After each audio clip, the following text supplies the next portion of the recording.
Hello बच्चों, आज हम क्लास 8 का प्रश्नावली 9.2 का क्वेश्चन नंबर 7 बताने जा रहे हैं। तो इस क्वेश्चन को हम अच्छे से समझेंगे। सबसे पहले क्या है, 7 मीटर त्रिज्या और 3 मीटर ऊंचाई वाला एक बंद बेलनाकार टैंक है। यानी बेलनाकार आकार का एक टैंक है जो चारों तरफ से बंद है, किसी धातु की एक चादर से बना हुआ है। उससे बनाने के लिए वांछित धातु की चादर की मात्रा ज्ञात करना है। यानी कि उसको एक बनाने के लिए एक चादर लगेगा, जिसमें हमको चादर का मतलब हो जाता है जो कोई धातु का बना होता है, जिसको हम लोग चदरा कहते हैं। तो उससे हमको उसको ढक के बनाना है, यानी पूरा ढकना है।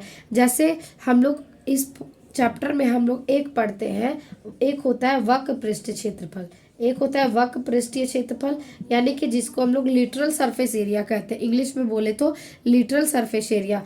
और एक होता है कुल पृष्ठीय क्षेत्रफल। कुल पृष्ठीय क्षेत्रफल होता है जिसको हम लोग कहते हैं टोटल सरफेस एरिया, यानी लिटरल सरफेस एरिया और टोटल सरफेस एरिया। तो हम जानेंगे सबसे पहले कि लिटरल सरफेस एरिया हम किस में निकालते हैं और टोटल सरफेस एरिया हम किस में निकालते हैं। जैसे कि मान लीजिए ये आपका सिलेंडर है, ठीक है, ये आपका बेलन है। अगर बेलन में हम देखा जाए तो अगर हम बेलन में ये कर्व पार्ट का अगर हम एरिया निकालते हैं, सिर्फ कर्व पार्ट का, तो ये हमारा, जैसे कि मान लीजिए ये हमारा एक, मान लेते हैं ये हमारा एक सिलेंडर है। क्या है ये? एक सिलेंडर है, ठीक है। अब सिलेंडर हम इसको माने हैं तो सिलेंडर में हमारा होता है, अगर हम किसी भी चीज़ को अगर हम दोनों तरफ से ढक दें तो वो हमारा टोटल सरफेस एरिया निकलेगा, यानी कि कुल पृष्ठीय क्षेत्रफल। और अगर हम सिर्फ उसके बीच के भाग को अगर निकालें तो उसमें हम वक्र पृष्ठीय क्षेत्रफल निकालते हैं। जैसे मान लीजिए ये हमारा एक सिलेंडर है, ठीक है।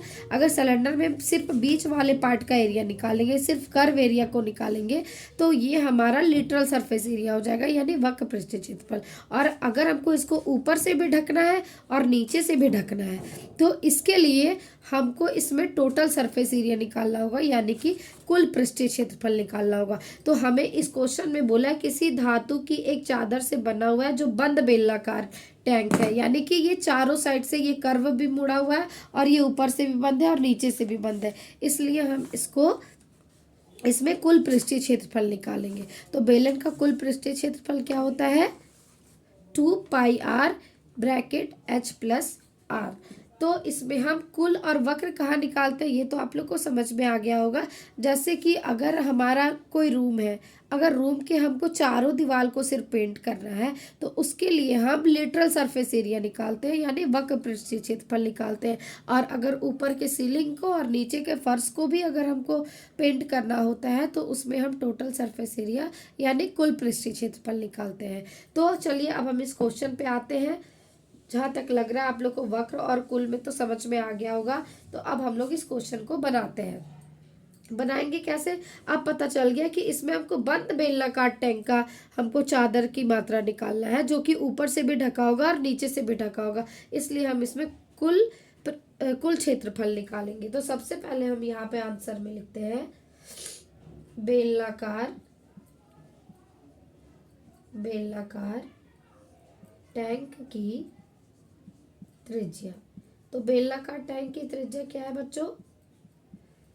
7 मीटर। फिर लिखेंगे बेलनाकार टैंक की ऊंचाई।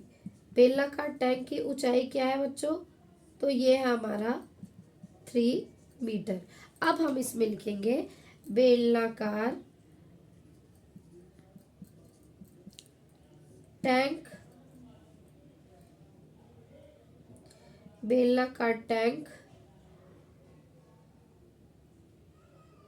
का क्षेत्रफल, या लिख सकते हैं बेलनाकार टैंक को बनाने के लिए प्रयोग किया गया चादर का क्षेत्रफल या बेलनाकार टैंक का क्षेत्रफल, आप दोनों में से कुछ भी लिख सकते हैं।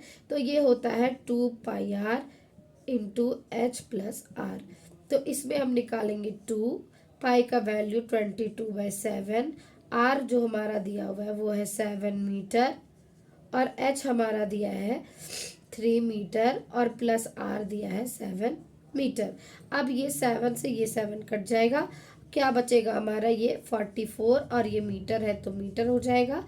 और उसके बाद ये हमारा हो गया 3 मीटर और 7 मीटर, यानी कि इंटू, ये ब्रैकेट है इसलिए इंटू 10 मीटर। 44 को हम 10 से मल्टीप्लाई करेंगे तो 440, और ये मीटर मीटर आ गया हमारा मीटर स्क्वायर।